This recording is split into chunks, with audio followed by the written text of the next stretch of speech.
Okay, so topic of today is language, and I would like to start this topic with a look into linguistics. Does anybody know what linguistics is about?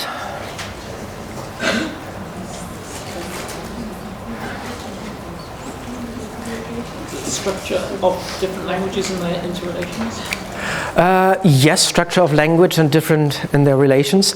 More generically, it is the scientific study of languages and language.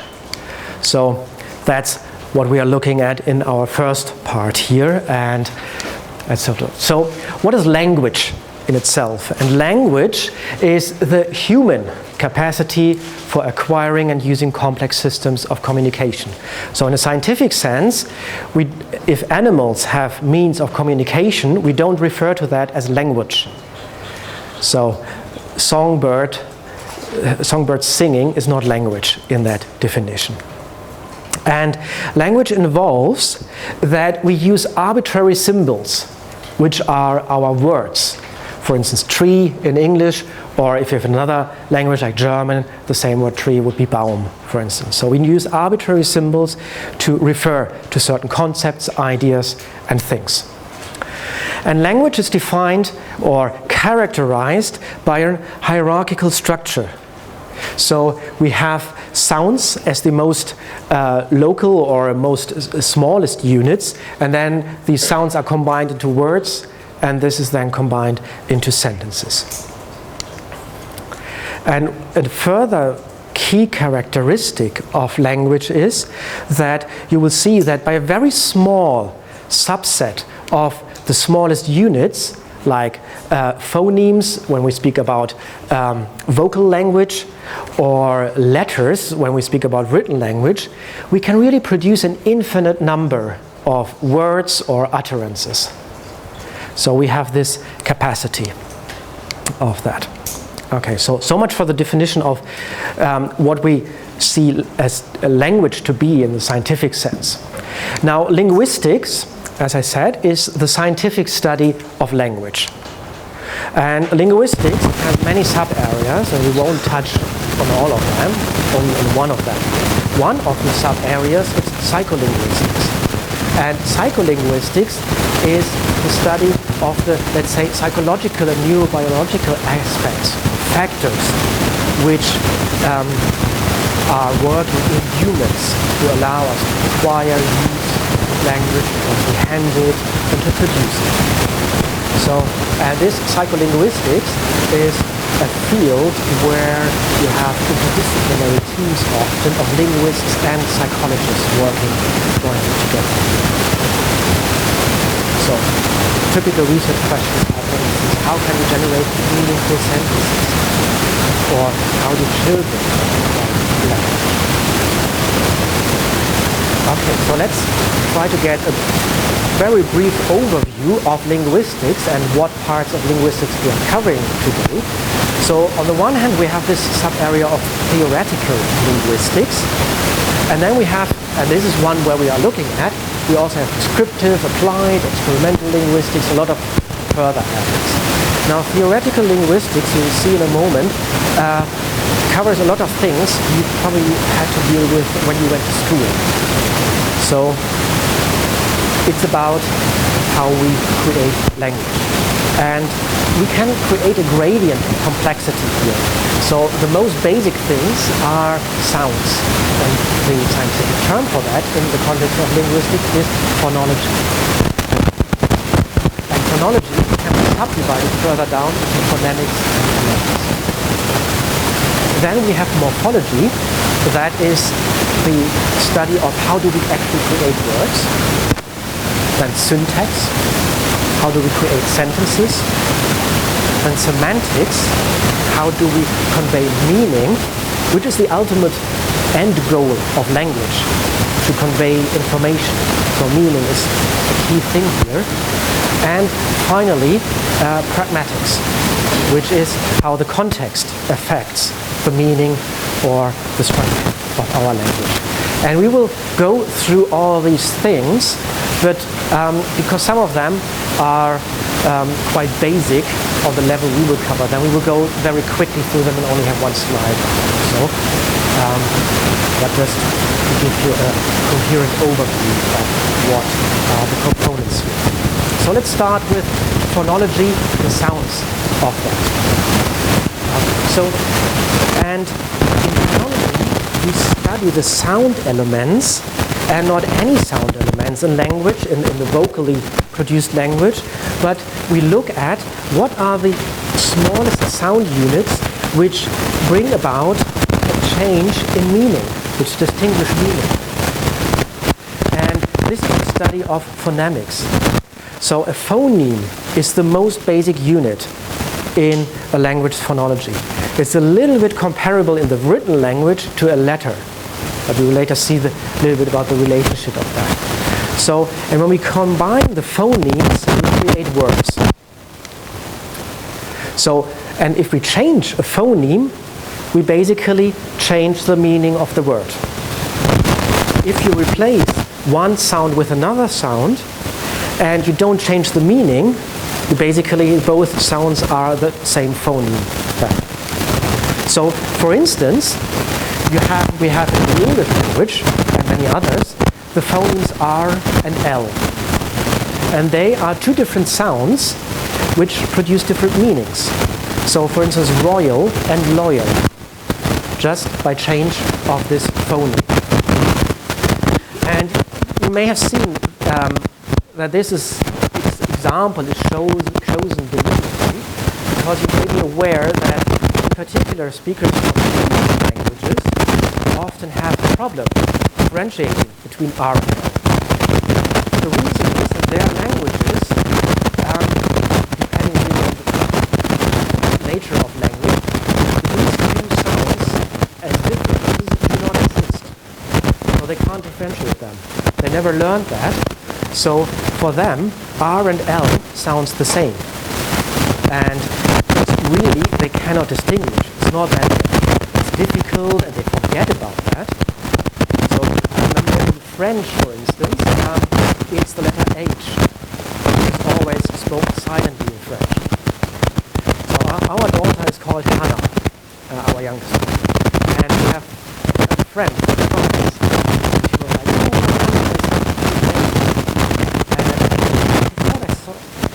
heard a little bit H. So I said, oh, when you say Hannah, to me it always sounds like Anna. She was looking at me and said, you said exactly the same thing twice. So she was not able to hear the difference here.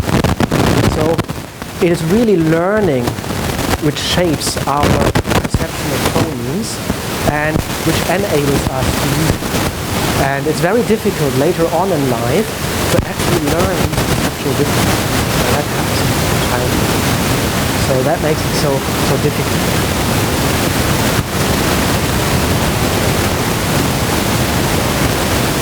And you know phonemes probably from these charts. If you ever had to learn a foreign language, then the pronunciation of a word is often described in these letters, in these type of symbols. And they are used instead of letters because the spoken phonemes do not strictly correspond to letters in the written language. In particular, not in English, which is a very irregular. So you see that, for instance, the combination of two O's can have very different pronunciation in different forms of phonemes. And that makes it quite hard for foreigners to learn English, the pronunciation. In other languages, like in German, you actually have a very strict relationship. One letter is always pronounced the same way, no matter where it is in the world. And therefore it's often easier to learn that language, at least the pronunciation.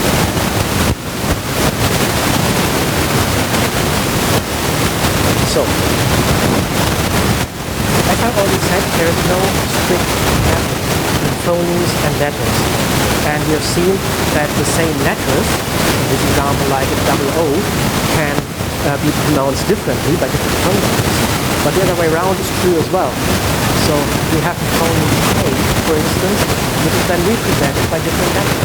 For instance, cat, kid, school, skate. There are slight differences in pronunciation, when you look at that, so for instance, some of them are what is called aspirated. That means there's like a puff of air coming out of the speaker, and others are not. However, if you, in an audio editor, change that and copy that line, you'll find that people still understand that. So it's the same tone.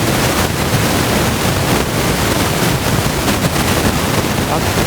So in phonics, in phonetics, we basically are interested in how the sound convey meaning. So if we change the sound, we change then the meaning. So that's phonetics. Now phonetics is looking more from, let's say, physical point of view. So it's the physical properties of the acoustics, which are we have a look at this in more detail a little bit later. So it's more about physical production, the acoustic properties, the acoustic transmission, and the perception.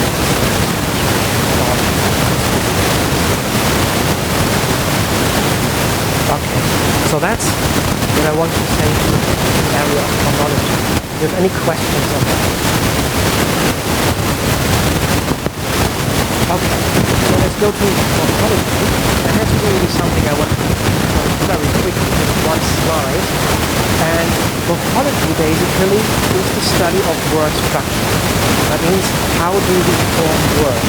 Yes?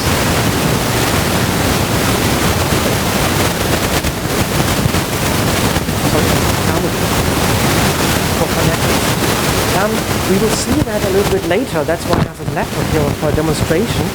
An area of phonetics, for instance, when you take the acoustical signal that's recorded by a microphone, and then you try to analyze the acoustical structure to, for instance, differentiate what's the acoustical structure of the different vowels. How does an A differ from a U and an I? And then you can see which frequency bands have energy, where there's no energy, and so on.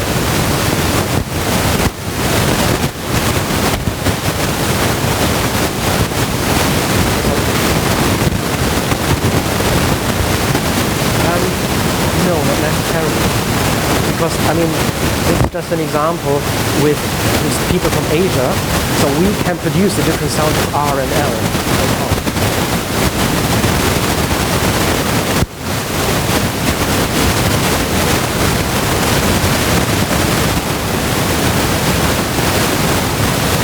No, these phonetic are thank you. Well, you can create these cards covering more languages, but then they become bigger. So this one is more for Western languages.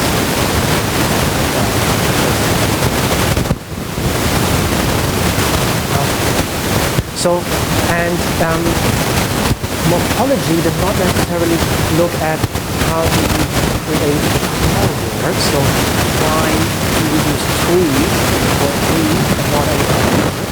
But more when we have the word tree, we use it in morphology. And to give you an example,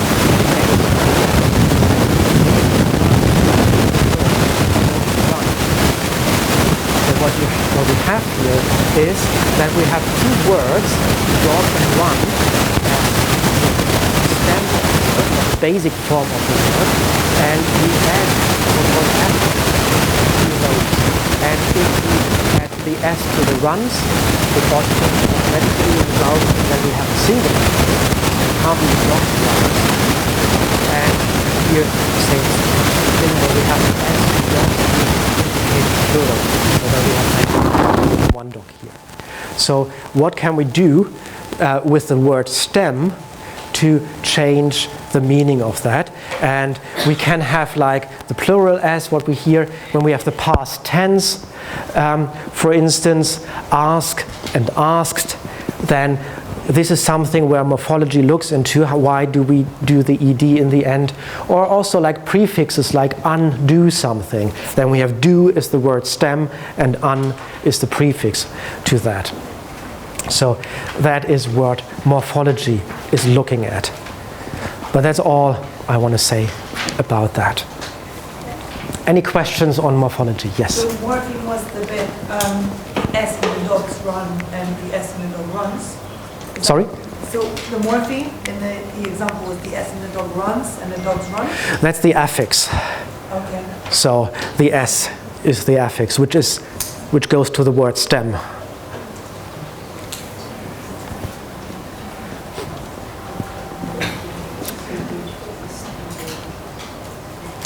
Okay, so syntax, again very short. You probably have spent a lot of time in your school learning about that. It's the system of rules, how we combine the words in sentences. And a generic rule in English, for instance, is that we have a subject first, then a verb, and then an object. So for instance, a correct sentence would be, the boy throws a stone. And in the English language, it would be incorrect to say, the boy a stone throws. So in other languages, which have another syntax, this may be the correct version and this may be the wrong version. So this is language specific, the syntax. And we will look at this in more detail in the next session when we speak about how we parse language. So how do we understand that? And when we get the stream of input, how do we make sense of that? How do we create a syntactical structure in a sentence when we hear that? But that will be next week. Okay, so semantics is about the meaning of things.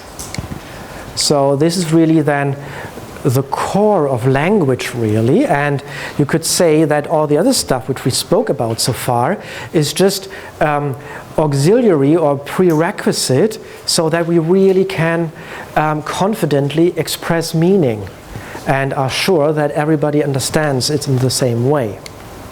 So the semantics, the meaning of something, of an utterance, is affected by the words and by the syntax.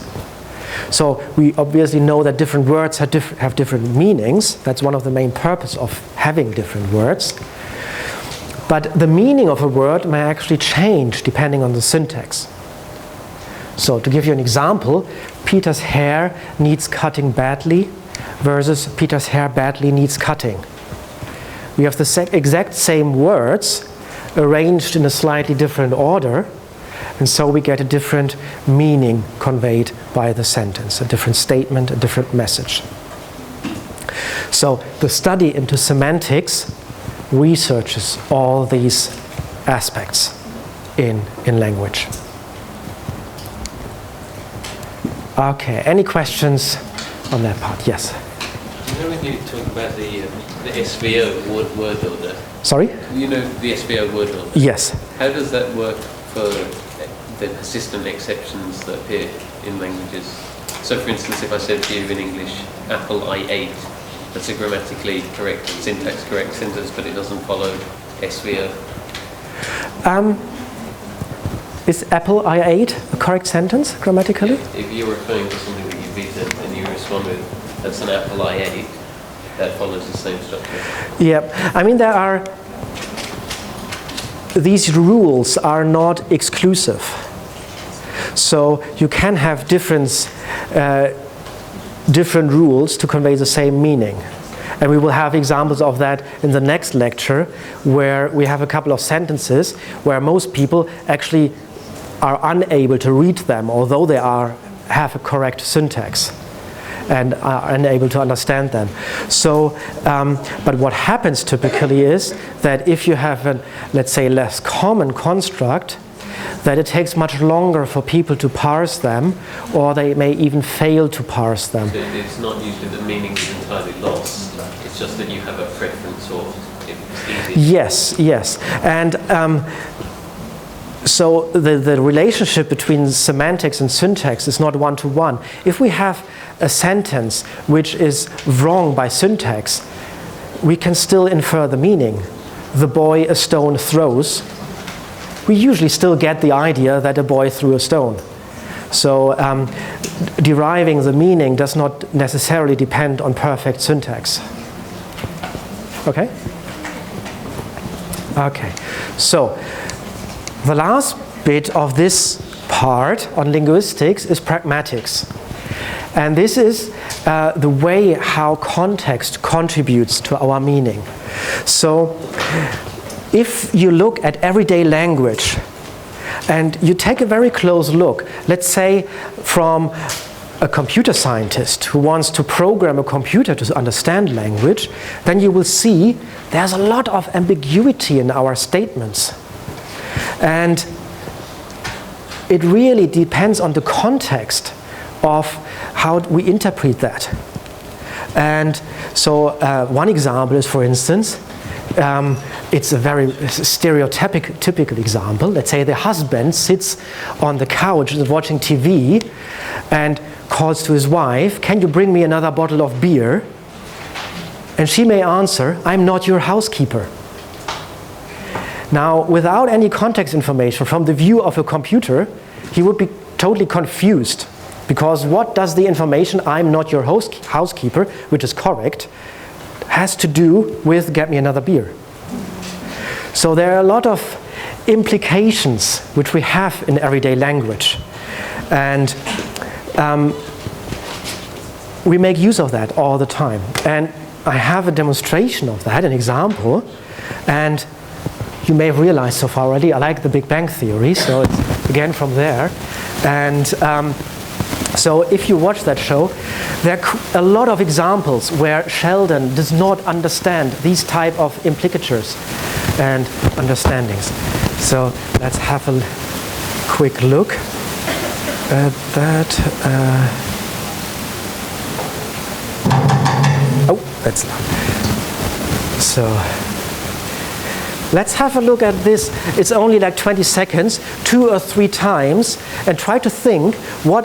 So Leonard will say something which then Sheldon doesn't understand. What is actually really the, if you keep out all the context and all the implicatures, what's actually the message he's really saying? Not particularly.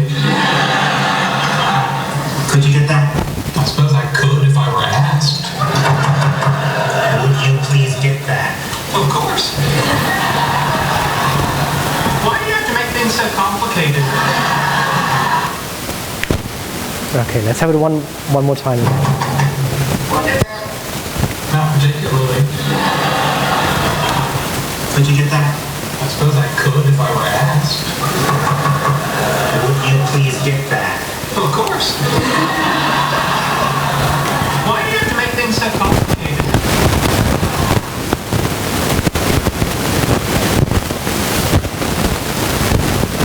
Okay, these type of implicatures are actually one of the things where a lot of more or less funny things can happen if you are a tourist in other countries, or if you have encounters across different cultures, because they may be very different and culture dependent.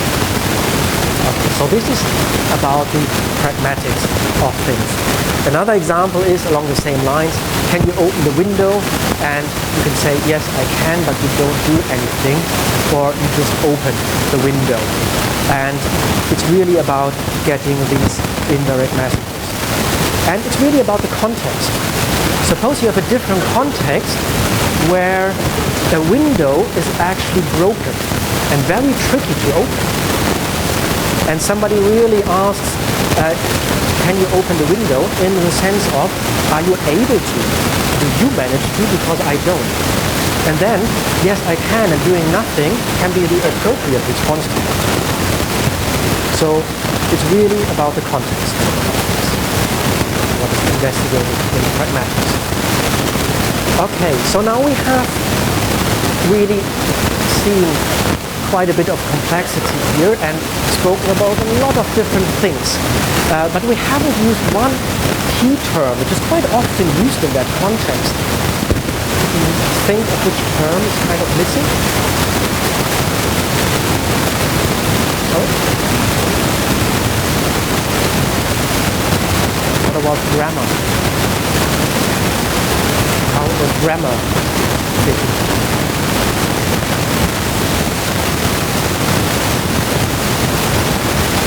Combination of syntax and semantics.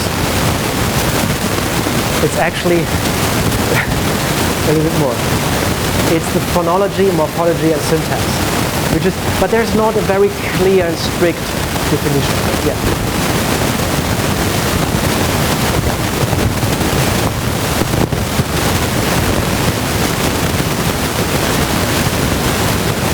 So what's the relationship between morphology and syntax?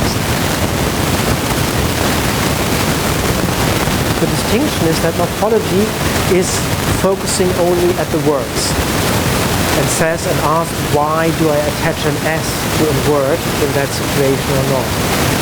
How do I change the meaning of the word if I add the prefix un or undo, for instance? So it's really focused about the words in itself. While the syntax looks at how do we construct sentences in terms of, okay, I first have to present the subject, then the subject object, and then the verb, then the verb, and then the object. And there is overlap in the sense that when I then try to construct the sentence, that the verb, the form of the verb, gives me information about the syntax, so whether an S is attached or not. So there is a certain overlap indeed, but one is really focused on the words, the other one on the combination of words. Okay?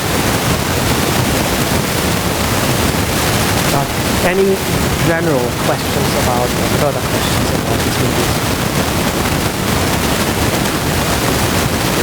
Okay, let's have a look into language development, and I start with that picture, not to illustrate how young babies are mistreated in research or something like that, but that's actually one way how you can do research in very, very young infants and babies.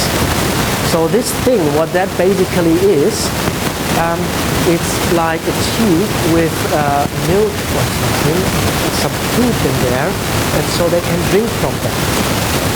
And if you present then, for instance, stimuli via headphones, and you do the same voice over again, let's say from a stranger, and then you suddenly present the mother's voice, you will see a change in sucking behavior. The sucking rate increases. So by this, you can investigate how little babies can differentiate between voices. Can they separate their mother's voice from strangers, from father's voice from strangers, and so on? Do they, when you always get the same phoneme and suddenly change the phoneme, is the behavior change? Is there an oddball, suddenly a new stimulus, which is exciting in a way? So that's pretty harmless and nothing bad. So, and language acquisition basically starts directly after birth. And, directly after birth, you don't have any language. And at 4 months, around that age, children or babies can already discriminate between speech signs, which you can investigate by these types of attention behavior, or they may at this stage orient towards something, look at something a little bit longer, or something like that. And they start engage in babbling, which is just, kind of voicing something. That then goes over into pre-verbal communication. And pre-verbal communication is basically communication by gestures and vocalizations. So you often have little babies just running around pointing at things and saying dada, dada, if they want something. So this is a pre-verbal vocalization. And then with time, the, let's say, proper language, the verbal form, the proper correct words, they take over the old pre-verbal vocalizations in a smooth transition. So one by one. And they may be used in parallel for some time.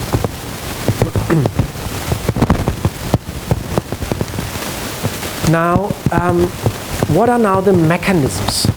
How do we learn something so complex such as syntax, with all the variations of how to construct a proper sentence, or the relative clauses and stuff like that?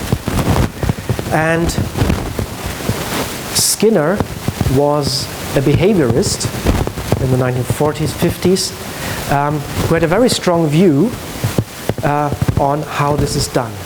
And he wrote a book called Verbal Behavior.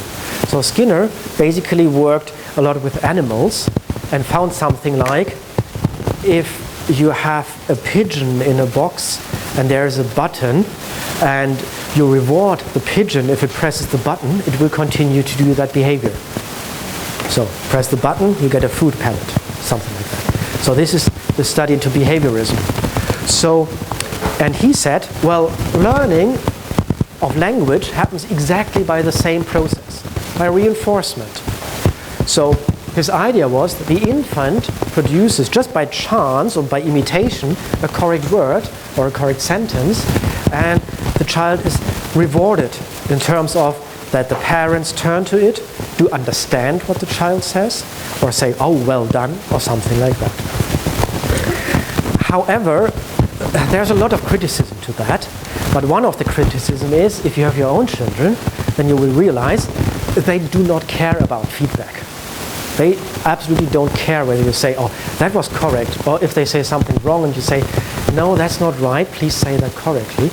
They just don't mind and ignore that and continue to use the wrong form until they, at some point, change to the correct form by themselves. Now, Noam Chomsky really strongly criticized Skinner's book in 1959.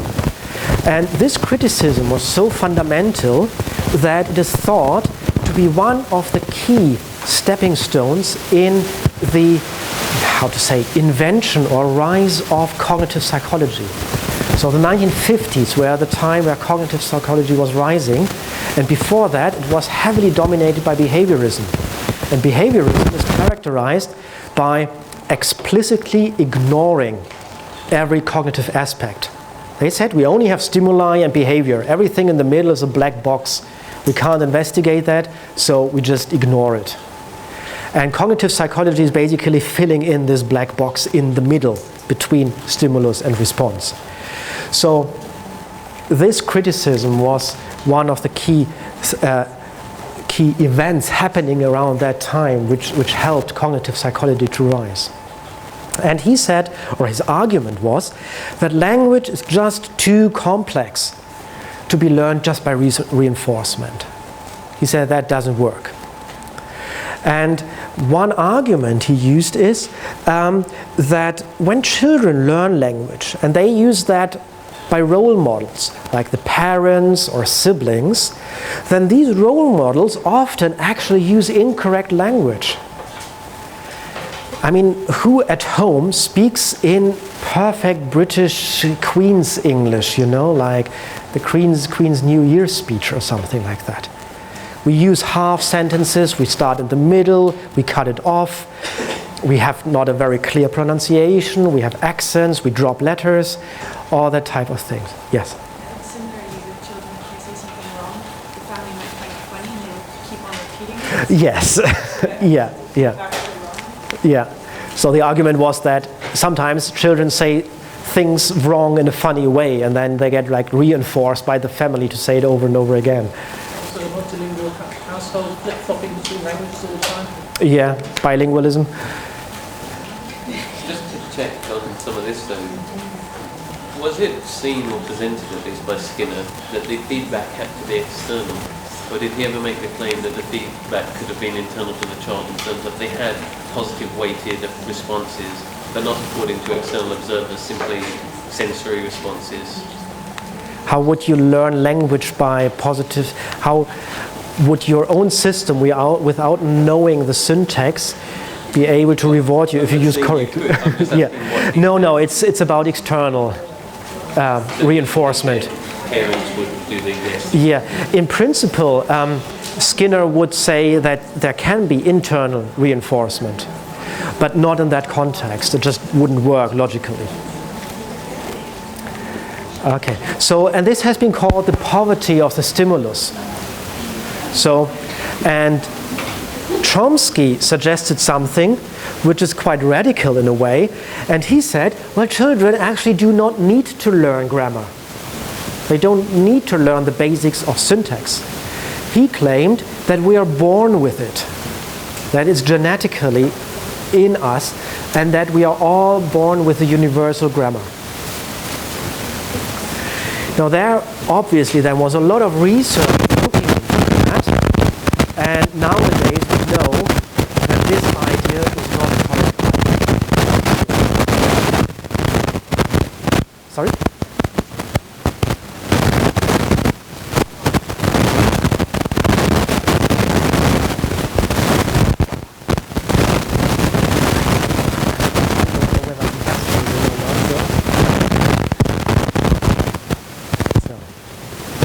Okay, so this is so in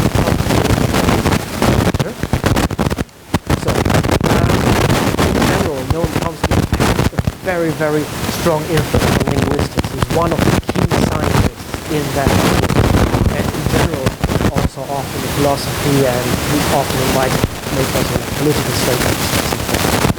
However, some of his assumptions were wrong, as I said, like the poverty of the stimulus. And what has been shown is that in a statistical sense, we can extract enough information from these poor stimuli to learn the rules of gravity. Because not everybody is saying it wrong all the time in the same way. And, you know, over time, we see and understand the underlying rule because we get enough correct information and then many so it is possible to learn. We just need a lot of it and a lot of exposure. So there's no need for an inborn universal grammar.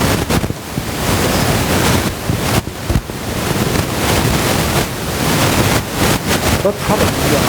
Maybe it might be that it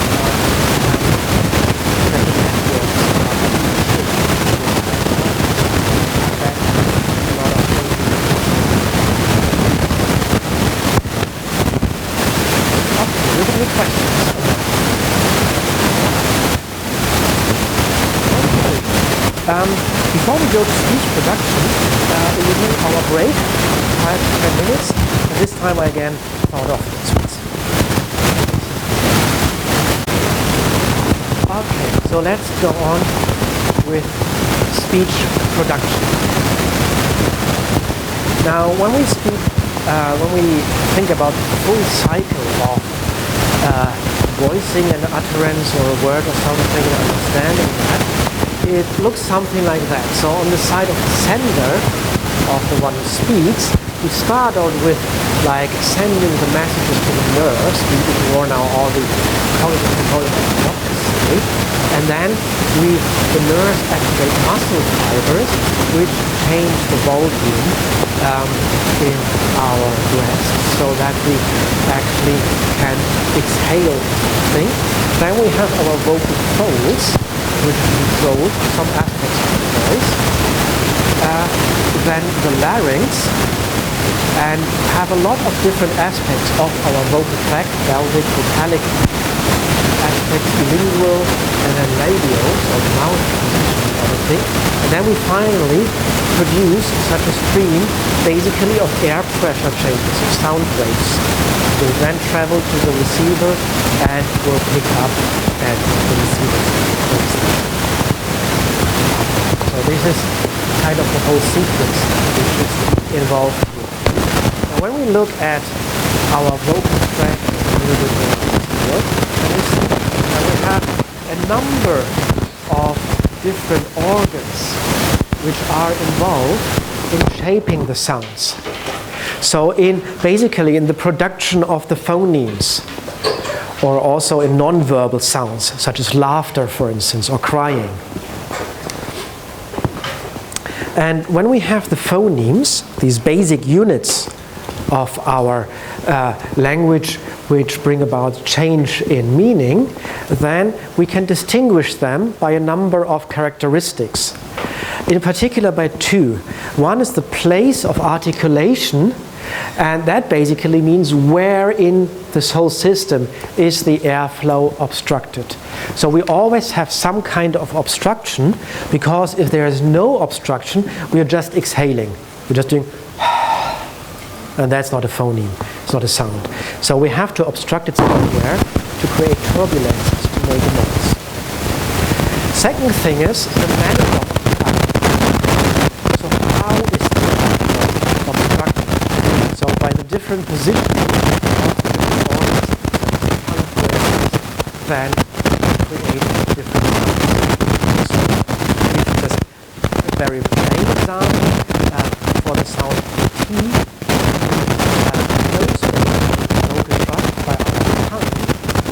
Then open it suddenly to create a T for the word kind of the same thing. It goes off the sound channel, and then suddenly it goes on our lips. So the place of articulation is different for T and for P. And that brings the sound with it. And in addition, we have the element of voicing. So is it unvoiced, like, or is it voiced, like, and if it's voiced, our vocal cords are vibrating. If it's unvoiced, then they are not vibrating. And that's the difference.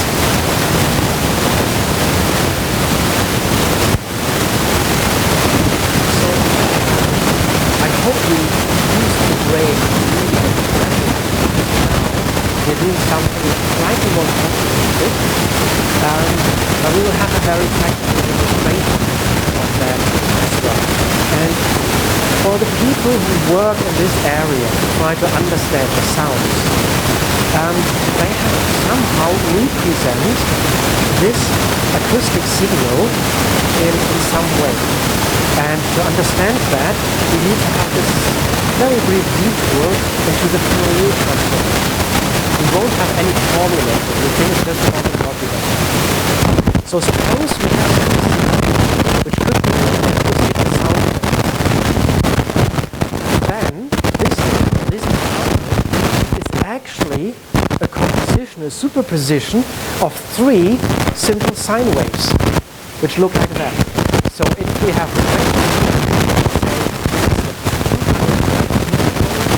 and 400 Hertz and 800 Hertz and in the overlay we can add this plus that. So how can we efficiently describe that? And for this we can use the Fourier transformation. And what the Fourier transformation is doing basically, it's scanning for frequency components. So a Fourier transformation of that signal will tell you, well, basically there are only 3 frequencies. A low, a middle, and a high one. So if you increase the loudness of this, so that further up and further down, this bar just gets higher. And if you do it softer, it gets lower. So here you have the frequency, and here you have the amplitude. So in theory, let's say you have a 20-minute soundtrack of this, you could express or you could describe it just by saying, after a Fourier transformation, well, you just have these 3 frequencies by 3 values. So you have an extreme compression of information as well. And if you have something like MP3 files or in the visual domain, JPEG files, they make use of these Fourier transformations to compress the information. So a Fourier transformation represents such waveforms where we have time here and then amplitude as amplitudes of frequencies. Now this can be this is basically then for one point in time. So we have again these 3 examples here, 3 different frequencies in time. This is the overlay of that, and this is like the Fourier transformation of that. So we can very efficiently describe a signal which varies in its frequency components over time.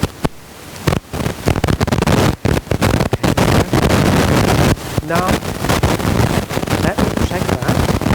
I just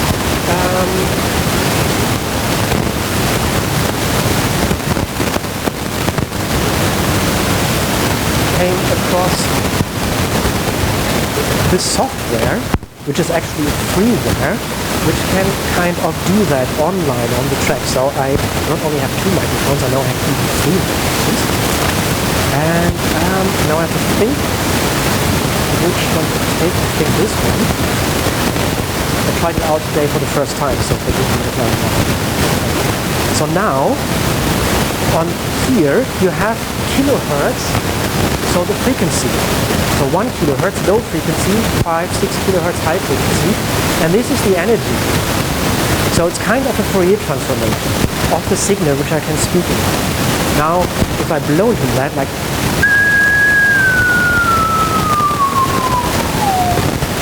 I'm not good at this, but I think you get the idea.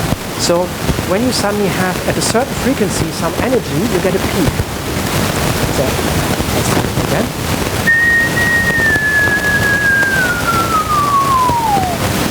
Okay, and it's this peak then which tells you, okay, this whistle sound roughly had 1.2 kilohertz frequency, 1200 hertz, and then it went down to like 800, 900 hertz. And there you have a higher energy while you don't have that with the other ones. Okay, now let's take the next step to get it to an even more efficient representation. So this,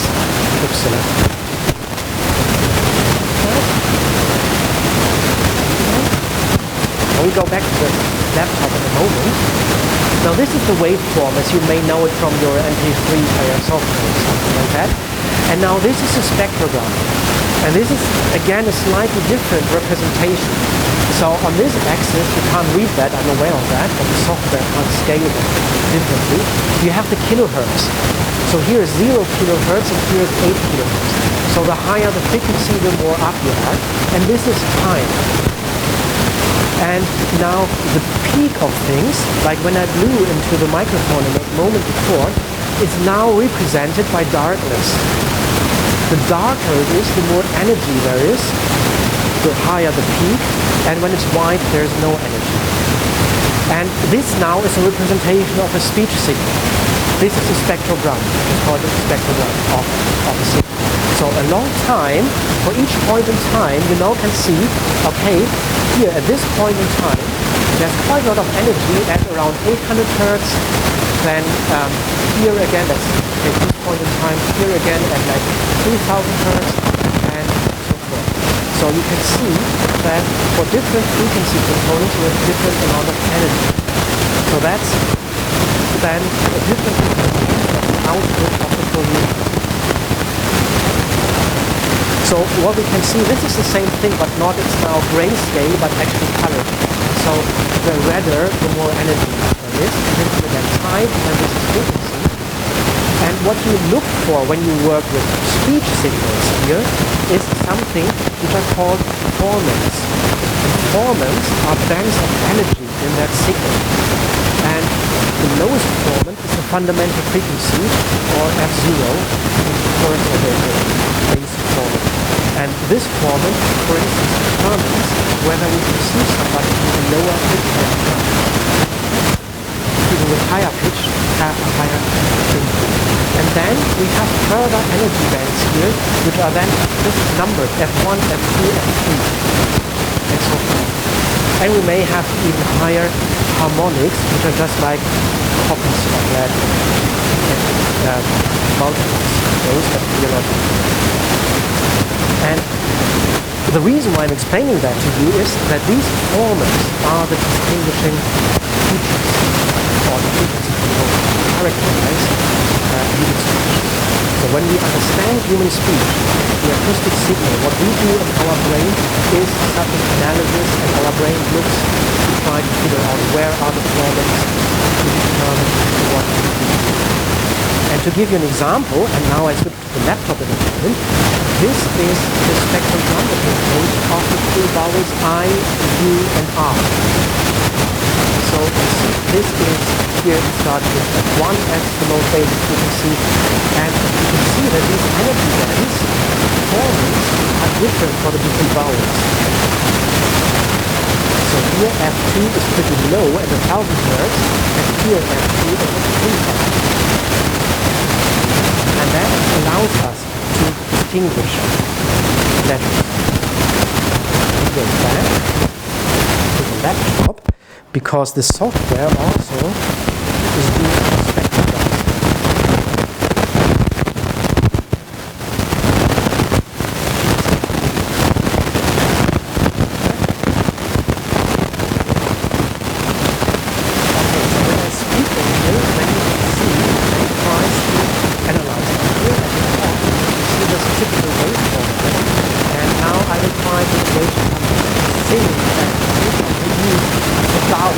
And whether you can spot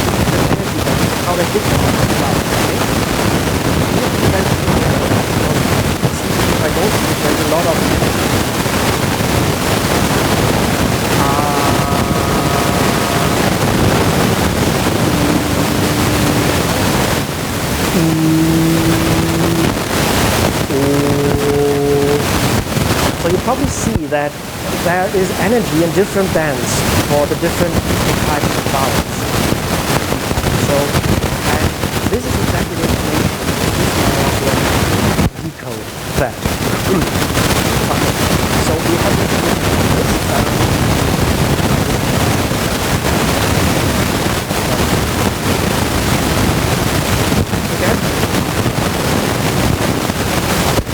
Now, there's one thing which is quite very difficult for us to actually decode, and so also for computers to try to understand language. They would, most of the software would work along the same line because it's the most reliable source of information.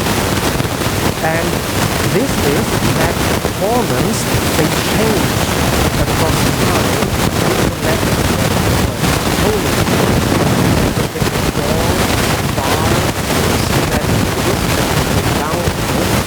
Bow and vine.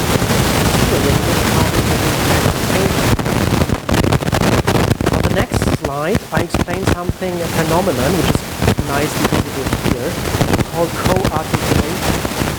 Co-articulation is further complication is that the actual performance depends on phonemes following the procedure.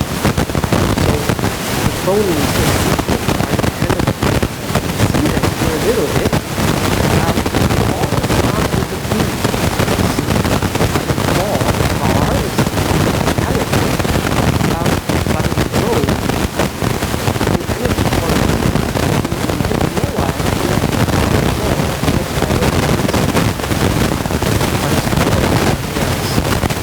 so we have to program it to understand the language. How tricky it is.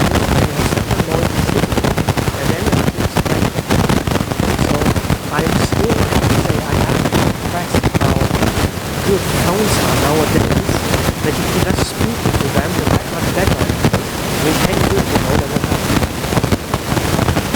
software or computers so let's try to recreate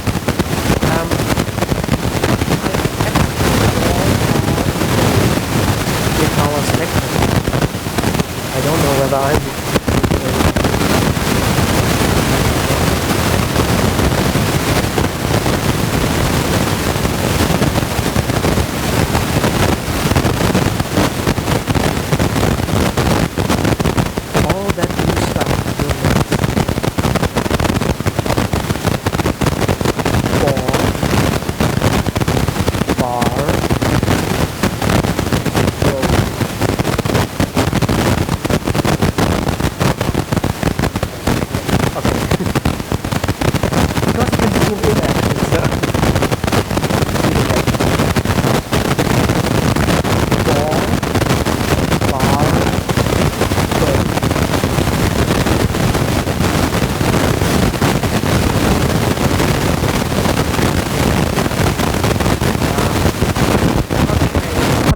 clear. It worked a little bit better when I did it in my office, well, I guess in general it becomes clear how that works. And just to give you a little bit more real life example of how this research is used, my wife is interested in the acoustic qualities of human laughter. So she started out as a biologist and was investigating echolocation in bats, and then went into researching humans. And so her research question is, when you laugh out of different emotions, out of joy, out of taunt, or out of tickling, does your spectrogram differ? Does your spectrogram reveal the emotion you're in? And what you can see is that you actually find correlates. So the formants differ depending on your emotional state where you produce the laughter sound. So that you find this type of scientific evidence to support the idea, yeah, also non-verbal communication like laughter can convey emotional information in your emotional state. Okay. So let's go back to this. So yes, to summarize that up, we've seen it's really, speech production is very complex. We have a lot of organs involved and we don't realize actually how much we are doing in our mouth at the moment. And in Royal Holloway, I've just learned what they are doing is they're doing very rapid structural MRI scanning, have people lying in the MRI scanner and doing anatomical imaging while they're speaking to look exactly how the different organs interact with each other. Okay. Any questions on that part?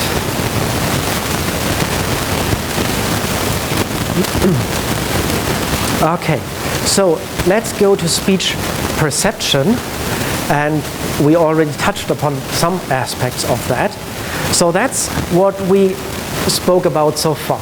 Our brain produces some activity in our motor system, and then we have the sound waves which we produce out, and we have just seen examples of that. Now on the listener side, our ear picks up these sounds, transforms that into neural activity, and then our brain has to somehow decode that up to a linguistic level of identifying the meaning, taking into account all the things we have spoken about.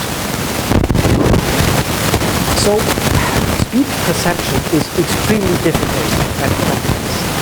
So there are so many variations in the way to say things, and if you think accents, Scottish people or so, then if you're not native, then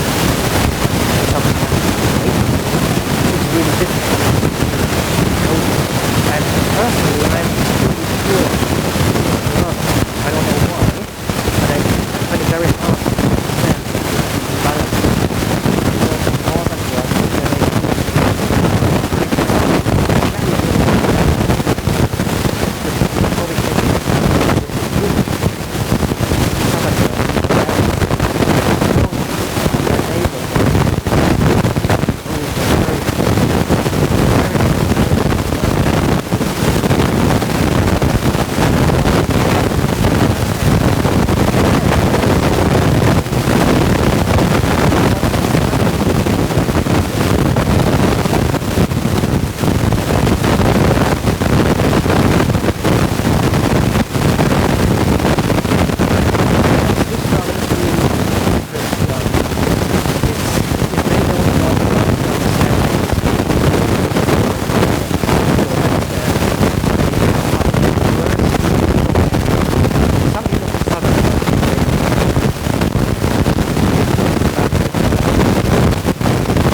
Okay, so take this statement.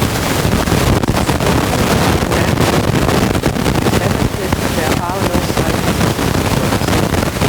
And this is the weight point of that, and this is the spectrum. That we have to say.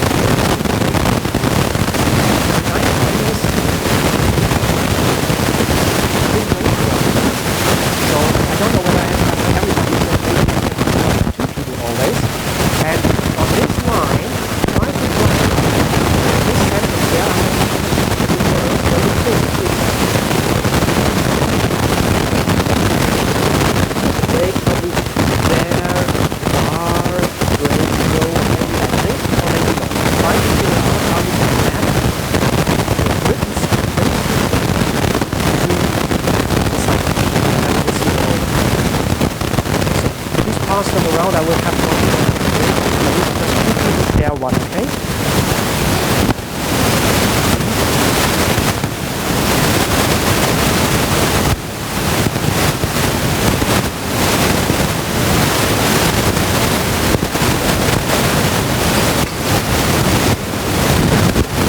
This bit must be enough for I hope. If not, let me know if it's okay.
Okay, I think you all had a chance to look at that.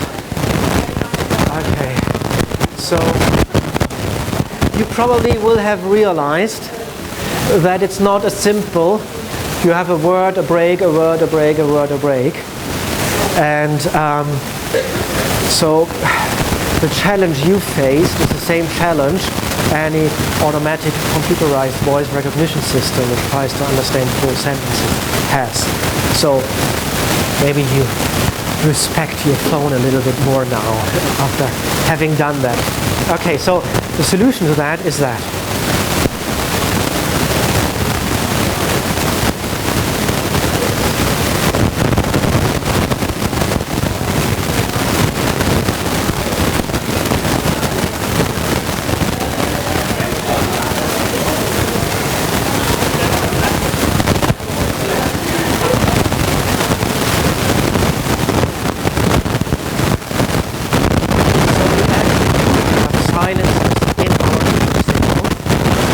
but they're really not very consistently at all in this example linked to word boundaries.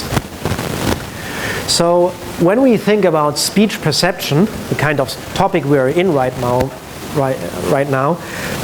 then we can see that it is really a difficult and complex task to figure out where exactly are the boundaries of words. And you need a lot of semantic information as well to determine. Okay, so one of the things where our brain really helps is if you think about real life, then we have a lot of noise, not only in lecture theatres during lectures, but also on the outside, you have road noise, and or even in past times you have animals and birds and stuff like that. And there is a phenomenon which is called the phonemic distribution. And there's an audio demonstration of that, and I would like you to listen to that.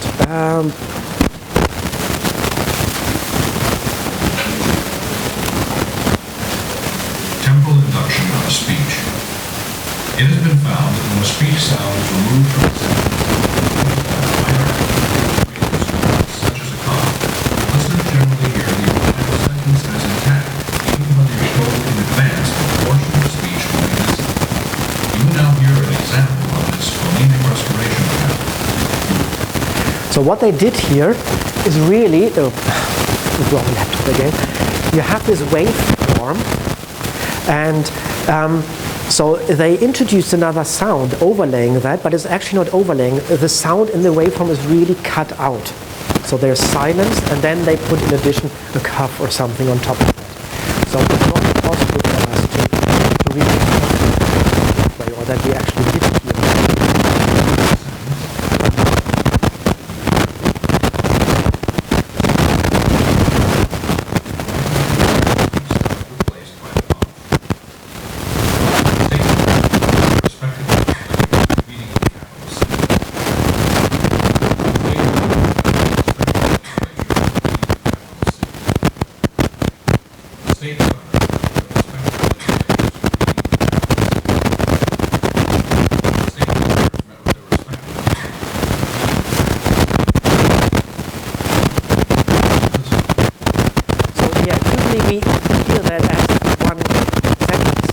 Don't have the feeling that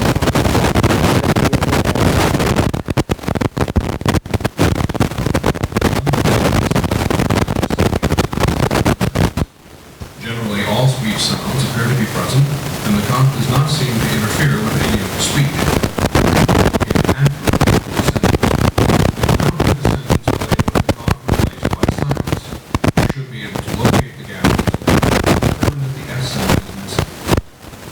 The state governors met with their respective legislatures convening in the capital city. The state governors met with their respective legislatures convening in the capital city. The state governors met with their respective legislatures convening in the capital city.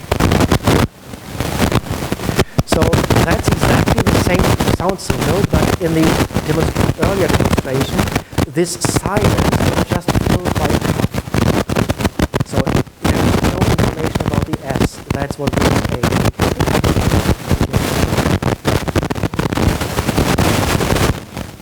Try to identify the speech sound that governors met with their respective legislatures convening in the capital city. The state governors met with their respective legislatures convening in the capital city. And suddenly the S is there, and we hear it. Okay. So this is called the phonemic restoration effect. And what's funny about that is it's really a top-down effect. And the context of the message actually influences what phoneme we are missing. So they did a study in which they had different sentences, and the same logic, they had cut out a phoneme and had a meaningless sound like a cough overlaid that.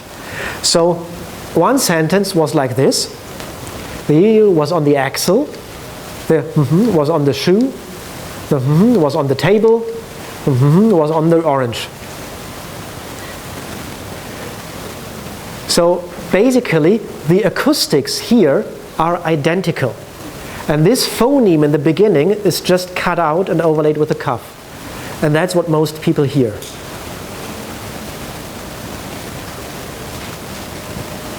So the phoneme we restore depends on the context. The acoustical signal here is always identical. So that shows it's a top-down effect. What happens here? Now, I think it's pretty evident why, and I already said that, we have that, because we do have always this noise, and the production is always also often not perfect. So maybe that during the production a phoneme is missing, or we have a stop in the middle of the word or something like that. And then we can restore that and can perceive that as continuous input. So it makes it much easier for us to understand the language and the input to that. Okay, do you have any questions on that? Okay, then for a change, we finished a little bit early, so I made up for all the running late in the first weeks. Next week we speak about language 2, and yeah, see you then. And if you want to use the little time you have, you can fill out this little questionnaire giving feedback about the lecture if you like to.